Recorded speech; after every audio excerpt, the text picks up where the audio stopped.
जय माता दी। नमस्कार दोस्तों, स्वागत है आपका अपने चैनल हिंदू पर टीवी पर। दोस्तों, आज की वीडियो में मैं आपको दुर्गा सप्तशती के 5वां और 6ठे अध्याय को सुनाने जा रही हूँ। अगर आपने इससे पहले के 4 अध्याय नहीं देखे हैं तो आप हमारे चैनल पे जाकर देख सकते हैं।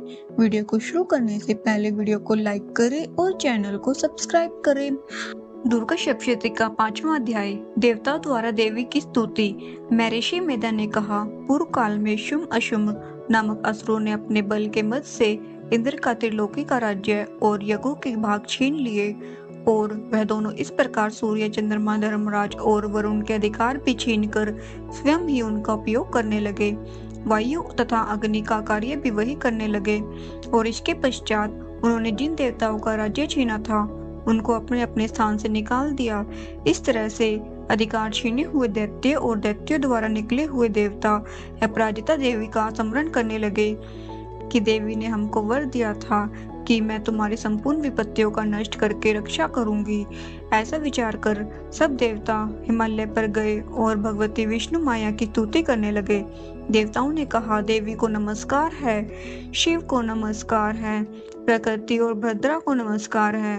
हम लोग रुद्र, नित्या और गौरी को नमस्कार करते हैं। ज्योत्सनामयी, चंद्र रूपणी व सुख रूपा देवी को निरंतर नमस्कार है। शरणागतों का कल्याण करने वाली विद्धि और सिद्धि रूपा देवी को हम बार बार नमस्कार करते हैं। और नैऋति, राजाओं की लक्ष्मी तथा सर्वरानी को नमस्कार है। दुर्गा को दुर्ग स्थलों पर पार करने वाली दुर्गा पारा को सारा, सबकारनी ख्याति कृष्ण और घुम्र देवी को सदैव नमस्कार है। अत्यंत सौम्य तथा अत्यंत रौद्र रूपा को हम नमस्कार करते हैं, उन्हें हम बारंबार प्रणाम करते हैं। जगत की आधारभूत कीर्ति देवी को बार बार नमस्कार करते हैं।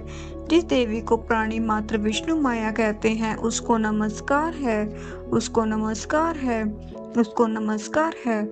जो देवी संपूर्ण प्राणियों में चेतना कहलाती है उसको नमस्कार है, उसको नमस्कार है, उसको नमस्कार है। जो देवी संपूर्ण प्राणियों में बुद्धि रूप से स्थित है उसको नमस्कार है, उसको नमस्कार है, उसको नमस्कार है।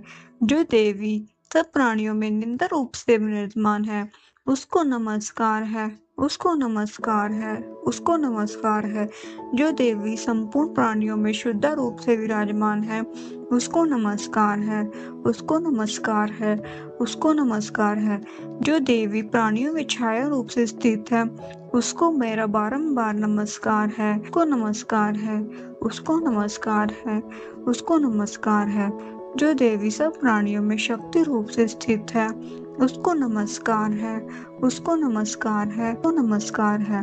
जो देवी संपूर्ण प्राणियों में तीक्ष्ण रूप से स्थित है उसको नमस्कार है, उसको नमस्कार है, उसको नमस्कार है। जो देवी सब प्राणियों में शांति रूप से स्थित है उसको नमस्कार है, उसको नमस्कार है, उसको नमस्कार है। जो देवी सब प्राणियों में जाति रूप से स्थित है उसको नमस्कार है, उसको नमस्कार है, उसको नमस्कार है। जो देवी प्राणियों में लज्जा रूप से स्थित है उसको नमस्कार है, उसको नमस्कार है, उसको नमस्कार है।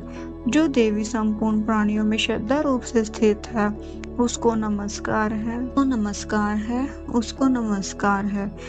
जो देवी संपूर्ण प्राणियों में कांति रूप से स्थित है, जो देवी सब प्राणियों में लक्ष्य रूप से स्थित है उसको नमस्कार है, उसको नमस्कार है, उसको नमस्कार है।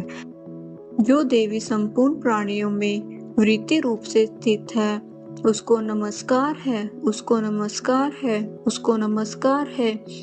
जो देवी सब प्राणियों में स्मृति रूप से विराजमान है उसको नमस्कार है, उसको नमस्कार है, उसको नमस्कार है, उसको नमस्कार है, उसको नमस्कार है। जो देवी सब प्राणियों में दया रूप में स्थित है उसको नमस्कार है, उसको नमस्कार है। जो देवी सब प्राणियों में तुष्टि रूप से स्थित है उसको नमस्कार है, उसको नमस्कार है, उसको नमस्कार है। जो देवी संपूर्ण प्राणियों में मातृ रूप से स्थित है उसको नमस्कार है, उसको नमस्कार है, उसको नमस्कार है। जो देवी संपूर्ण प्राणियों में भ्रांति रूप से स्थित है उसको नमस्कार है, उसको नमस्कार है, उसको नमस्कार है। जो देवी संपूर्ण प्राणियों में नित्य व्याप्त रहती है, उसको नमस्कार है, उसको नमस्कार है, उसको नमस्कार है। जो देवी चैतन्य रूप से इस संपूर्ण संसार को व्यक्त करके स्थित है, उसको नमस्कार है, उसको नमस्कार है, उसको नमस्कार है। तो काल में देवताओं ने अपने अभिष्ट फल पाने के लिए जिसकी स्तुति की है और देवराज इंद्र ने बहुत दिनों तक जिसका सेवन किया है, वह कल्याण की साधना भूत ईश्वरी हमारा कल्याण और मंगल करे तथा सभी सारी विपत्तियों को नष्ट कर डाले। असुरों के स्थाये हुए हम संपूर्ण देवता उस परमेश्वरी को इस प्रकार नमस्कार करते हैं तथा जो भक्ति पूर्वक स्मरण किए जाने पर तुरंत ही सब विपत्तियों को नष्ट कर देती है। वे जगदम्बा इस समय भी हमारा मंगल करके हमारी समस्त विपत्तियों को दूर करे। मैं ऋषि मेधा ने कहा, हे राजन, इस प्रकार जब देवता स्तुति कर रहे थे तो उस समय पार्वती देवी गंगा में स्नान करने के लिए आई। तब उनके शरीर से प्रकट होकर शिवा देवी बोली, शुभ दैत्य के द्वारा स्वर्ग से निकले हुए और दिशुम से हारे हुए ये देवता मेरी स्तुति कर रहे हैं। पार्वती के शरीर से अंबिका निकली थी, इसलिए उसको संपूर्ण लोकों में कौशिकी कहते हैं। कौशिकी के प्रकट होने के पश्चात पार्वती देवी के शरीर का रंग काला हो गया और वह हिमालय पर रहने वाली कालिका देव के नाम से प्रसिद्ध हुई। फिर शुम और निशुम के दूत चंडमुंड वहां आए और उन्होंने परम मनोहर रूप वाली अंबिका देवी को देखा। फिर वह शुभ के पास जाकर बोले, महाराज, एक अत्यंत सुंदर स्त्री हिमालय को प्रकाशित कर रही है। वैसा रंग रूप आज तक हमने किसी स्त्री में नहीं देखा। हे असुरेश्वर, आप यह पता लगाए कि वह कौन है और उसको ग्रहण कर ले। वह स्त्री स्त्रियों में रतन है। वह अपनी कांति से 10 दिशाओं को प्रकाशित करती हुई वहां स्थित है, इसलिए आपको उसका देखना उचित है। हे प्रभु, तीनों लोकों के हाथी, घोड़े और मणि इत्यादि जितने रतन हैं, वह सब समय आपके घर में शोभ्यमान है। हाथियों में रतन रूप ऐरावत हाथी और उच्चैश्रवा नामक घोड़ा तो आप इंद्र से ले आए हैं। हंसों द्वारा जुता हुआ विमान जो कि ब्रह्मा जी के पास है, वह भी आपके पास है। और यह महापग नामक खजाना आपने कुबेर से छीना है। समुद्र से आपको सदा खिले हुए फूलों की किंचकली नामक माला दी है। वरुण का कंचन की वर्षा करने वाला छत्र आपके पास है। रथों में श्रेष्ठ प्रजापति का भी रथ आपके पास है।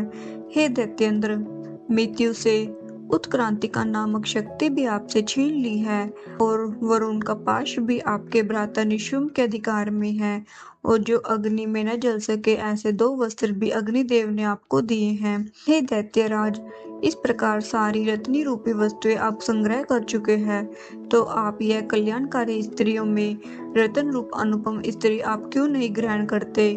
महर्षि मेधा बोले, चंडमुंड का यह वचन सुनकर शुभ ने विचारा कि सुग्रीव को अपना दूत बनाकर देवी के पास भेजा जाए। हम उसको सब कुछ समझा दिया और कहा कि वहां तुम जाकर उसको अच्छी तरह से समझाना और ऐसा उपाय करना जिससे वह प्रसन्न होकर तुरंत मेरे पास चली आए। भली प्रकार समझाकर कहना। दूत सुग्रीव पर्वत के उस रमणीय भाग में पहुंचा जहाँ देवी रहती थी। दूत ने कहा, हे देवी, दैत्यों का राजा शुम्भ जो इस समय तीनों लोकों का स्वामी है, मैं उसका दूत हूँ, तुम्हारे पास आया हूँ। उन देवता उसकी आज्ञा एक स्वर से मानते हैं। अब जो कुछ उसने कहला भेजा है वह सुनो। उसने कहा कि इस समय संपूर्ण त्रिलोक मेरे वश में है और संपूर्ण योगों के भाग को पृथक पृथक मैं ही लेता हूँ और तीनों लोकों में जितने श्रेष्ठ रत्न हैं वे सब मेरे पास है। देवराज इंद्र का वाहन ऐरावत मेरे पास है जो मैंने छीन लिया है। उच्चैश्रवा नामक घोड़ा जो क्षीर सागर मंथन करने से पहले प्रकट हुआ था, उसे देवताओं ने मुझे समर्पित किया है। हे सुंदरी, उनके अतिरिक्त और भी जो रत्न भूषण पदार्थ देवताओं के पास थे वह सब मेरे पास है। हे देवी, मैं तुम्हें संसार की स्त्रियों में रत्न मानता हूँ क्योंकि रत्नों का उपभोग करने वाला मैं ही हूँ। हे चंचल कटाव वाली सुंदरी, अब मैं यह तुझ पर छोड़ता हूँ कि तू मेरे या मेरे भाई महाप्रक्रमिनी शुभ की सेवा में आ जाए। यदि तुम मुझे वरेगी तो मुझे अतुल्य महान ऐश्वर्य की प्राप्ति होगी। अतः तुम अपनी बुद्धि से यह विचार कर मेरे पास चली आओ। महर्षि मेधा ने कहा, दूत के ऐसा कहने पर संपूर्ण जगत का कल्याण करने वाली भगवती दुर्गा मन ही मन मुस्कुराई और इस प्रकार कहने लगी। देवी ने कहा, हे दूत, तू जो कुछ कह रहा है वह सत्य है और इसमें किसी भी प्रकार का झूठ नहीं है। शुभ इस समय तीनों लोकों का स्वामी है और निशुंभ भी उसी की तरह प्रकर्मी है, किंतु इसके संबंध में मैं जो प्रतिज्ञा कर चुकी हूँ उसे मैं कैसे जुटला सकती हूँ। अतः जो मैंने प्रतिज्ञा की है उसे सुन। जो मुझे युद्ध में जीत लेगा और मेरे अभिमान को खंडित करेगा तथा बल में मेरा समान होगा, वही मेरा स्वामी होगा। इसलिए शुंभ अथवा निशुंभ यहाँ आवे और युद्ध में जीतकर मुझसे विवाह कर ले। इसमें भला देर की क्या आवश्यकता है। दूत ने कहा, हे देवी, तुम अभिमान में भरी हुई हो, मेरे सामने तुम ऐसी बातें ना करो। इस त्रिलोकी में मुझे तो कोई ऐसा नहीं दिखाई देता कि शुंभ और निशुंभ के सामने ठहर सके। हे देवी, जब अन्य देवताओं में से कोई शुंभ व निशुंभ के समान युद्ध में ठहर नहीं सकता, तो तुम जैसी स्त्री उनके सामने रणभूमि में कैसे ठहरोगी। जिन शुंभ आदि असुरों के सामने इंद्र आदि देवता नहीं ठहर सके, तो फिर तुम अकेली स्त्री उनके सामने कैसे ठहर सकोगी।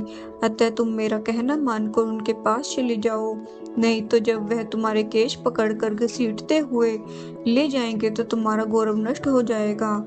इसलिए मेरी बात मान लो। देवी ने कहा, जो कुछ तुमने कहा ठीक है। शुंभ और निशुंभ बड़े बलवान हैं, लेकिन मैं क्या कर सकती हूँ, क्योंकि मैं बिना विचारे प्रतिज्ञा कर चुकी हूँ। इसलिए तुम जाओ और मैंने जो भी कुछ कहा है आदरपूर्वक ऐश्वर्येंद्र से कह दो। इसके पश्चात जो वह उचित समझे करे। तरह श्री दुर्गा सप्तती का 5वां अध्याय समाप्त हुआ। श्री दुर्गा सप्तती का 6वां अध्याय, ध्रुमलोचन वध। महर्षि मेधा ने कहा, देवी की बात सुनकर दूत क्रोध से भरा हुआ वहां से ऐश्वर्येंद्र के पास पहुंचा और सारा वृत्तांत उसे कह सुनाया।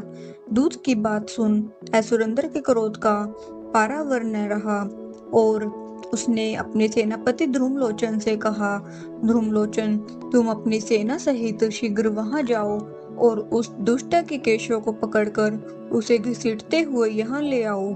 यदि उसकी रक्षा के लिए कोई दूसरा खड़ा हो, चाहे वो देवता, यक्ष अथवा गंधर्व ही क्यों न हो, उसको तुम अवश्य मार डालना। महर्षि मेधा ने कहा। शुंभ के इस प्रकार आज्ञा देने पर ध्रुमलोचन 60,000 राक्षसों की सेना को साथ लेकर वहां पहुंचा और देवी को देख ललकार कर कहने लगा, अरे तुम अभी शुंभ और निशुंभ के पास चल। यदि तू प्रसन्नता पूर्वक मेरे साथ न चलेगी तो मैं तेरे केशों को पकड़ घसीटता हुआ तुझे यहाँ से ले चलूंगा। देवी बोली, ऐश्वर्येंद्र का भेजा हुआ तेरे जैसा बलवान यदि बलपूर्वक मुझे ले जावेगा तो ऐसी दशा में मारा क्या ही कर सकती हूँ। महर्षि मेधा ने कहा। ऐसा कहने पर ध्रुमलोचन उसकी ओर लपका, किंतु देवी ने उसे अपने ओंकार से ही भस्म कर डाला। यह देखकर असुर सेना क्रुद्ध होकर देवी की ओर बढ़ी, परंतु अंबिका ने उन पर तीखे बाणों, शक्तियों और फरसों की वर्षा आरंभ कर दी। इतने में देवी का वाहन भी अपनी ग्रीवा के बालों को झटकता हुआ और बड़ा भारी शब्द करता हुआ असुर सेना में कूद पड़ा। उसने कई असुर अपने पंजों से, कई अपने जबड़ों से और कई को धरती पर पटक कर अपने दाढ़ों से घायल करके मार डाला। उसने कई असुरों के अपने नख से पेट फाड़ डाले और कई असुरों का तो केवल थप्पड़ मारकर सिर धड़ से अलग कर दिया। कई असुरों की भुजाएं और सिर तोड़ डाले और गर्दन के बालों को हिलाते हुए उसने कई असुरों को पकड़कर उनके पेट फाड़कर उनका रक्त पी डाला। इस प्रकार देवी के उस महाबलवान सिंह ने क्षण भर में असुर सेना को समाप्त कर दिया। शुंभ ने जब यह सुना कि देवी ने ध्रुमलोचन असुर को मार डाला है और उसके सिंह ने सारी सेना का संहार कर डाला है, तब उसको बड़ा क्रोध आया। क्रोध के मारे उसके होठ फड़कने लगे और उसने चंड तथा मुंड नामक महाअसुरों को आज्ञा दी कि हे चंड, हे मुंड, तुम अपने साथ एक बड़ी सेना लेकर वहां जाओ और उस देवी के बाल पकड़कर उसे बांध कर तुरंत यहाँ ले आओ। यदि उसको यहाँ लाने में किसी प्रकार का संदेह हो तो अपनी सेना सहित उससे लड़ते हुए उसको मार डालो, और जब वह दुष्टा और उसका सिंह दोनों मर जावे तब भी उसको बांध कर यहाँ ले आना। इस प्रकार दुर्गा सप्तशती का छठा अध्याय संपूर्ण हुआ। जय दुर्गा माता, तेरी सदा ही जय हो।